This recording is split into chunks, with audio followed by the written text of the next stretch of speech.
my name is Lexi Wolf, and I did my slave narrative on The Kidnapped Prince by Olaf Iguano.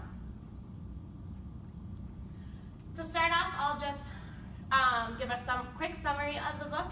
It took place in the West Indies in the African American kingdom of Benin around 1745, where Olda was actually born.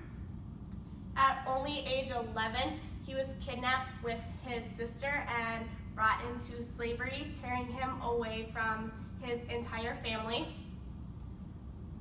When he was forced into slavery, they made him do unusual jobs on the ship that were very cruel. At one point, the slavery was so bad, he thought that he would actually die from sadness. But just as things were looking down for Olada, they got better when he was purchased by an English Navy captain. The English Navy captain was very kind to him, and Olda looks at him as a savior. The Navy captain brought him onto a ship filled with other boys and treated Olda just as he was any of the other boys, despite his skin color. When he was on the ship, he learned how to read and write, just as the other boys on the ship had learned to in the past, and the boys on the ship actually were the ones to teach him how to read and write, and he got to be a part in many of the battles that the ship took place on. He helped with unloading cannons and gunfiring. After many years of being on the ship and helping the English Navy captain, he finally earned his freedom. This is the cover of the book, as you can see. It's very graphic, showing a young black boy with handcuffs, chained, and a shipyard in the background. It gives a perfect introduction of what the book is going to look like. Okay, so Olada's autobiography wasn't actually published until 1789, and he had to publish it in England because back then that was the English royalty looked at slavery as it was a bad thing, so they were very opposed to it.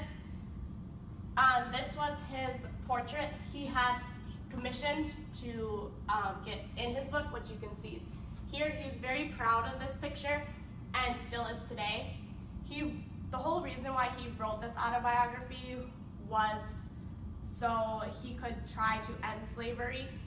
So he thought by telling his story, it would help people view more of what actually happened than just reading textbook facts.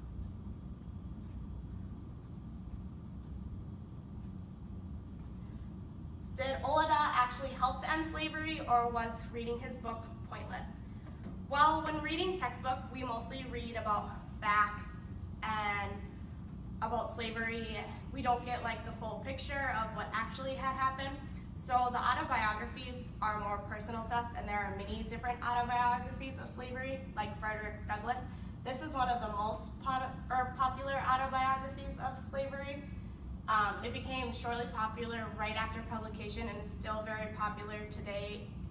Lots of elementary classrooms like to read it when they're learning about slavery so they get the bigger picture. By Olada telling us his story of hardship and adventure, we can concur that his book had a very big impact on slavery and our views of it. Any questions? Thank you for watching my video. I hope you enjoyed. I hope you enjoyed my video so much that you go and read the book for yourself. I enjoyed reading the book for myself personally, and I now view Olada Aquinas as a hero.